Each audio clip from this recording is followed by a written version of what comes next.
So when I was living in Thailand a few years ago, I have this memory of an experience that came up a number of times, and I think it's quite common for the monks there.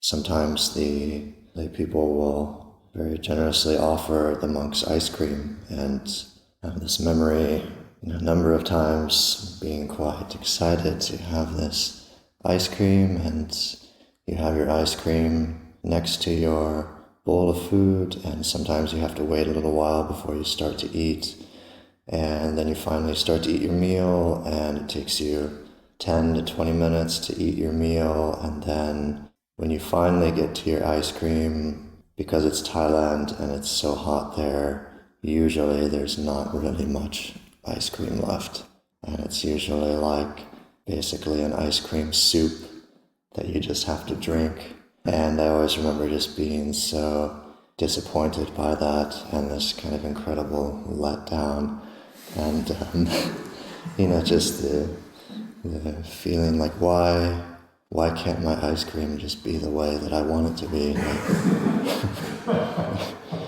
Why? And the feeling like it shouldn't be like this. Why can't it be the way that it's supposed to be?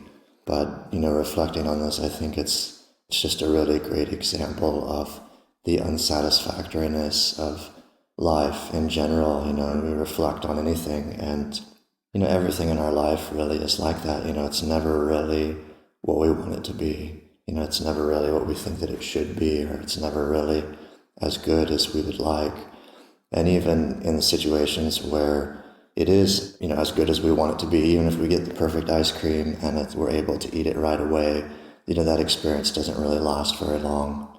So ultimately, that is not the way we want it to be either, because we want that experience to last forever.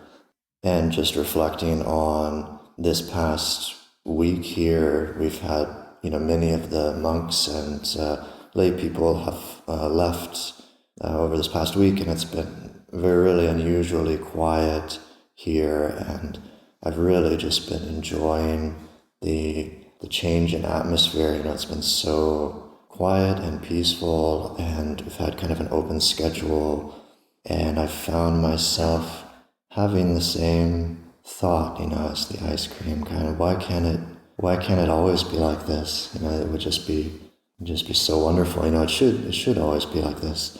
And you kind of can have that belief that when it's not like this, then something's wrong. The monastery should just always be quiet and peaceful. But it's just like the ice cream. Our external situation in the monastery, it'll never really satisfy us. It'll never really be what we want it to be. It's just the nature of life, and since everything is always changing. And even when we do find the conditions are exactly like we would like them to be, like this past week, I feel like this is the way that I prefer it. I would really like it to always stay like this. It just can't actually ever stay like that. So this is the whole point of spiritual practice is, realizing that the external world will never really satisfy us. It will never really bring us the happiness that we're looking for. So this practice is about looking for that happiness within ourselves. So I'll offer that for reflection this morning.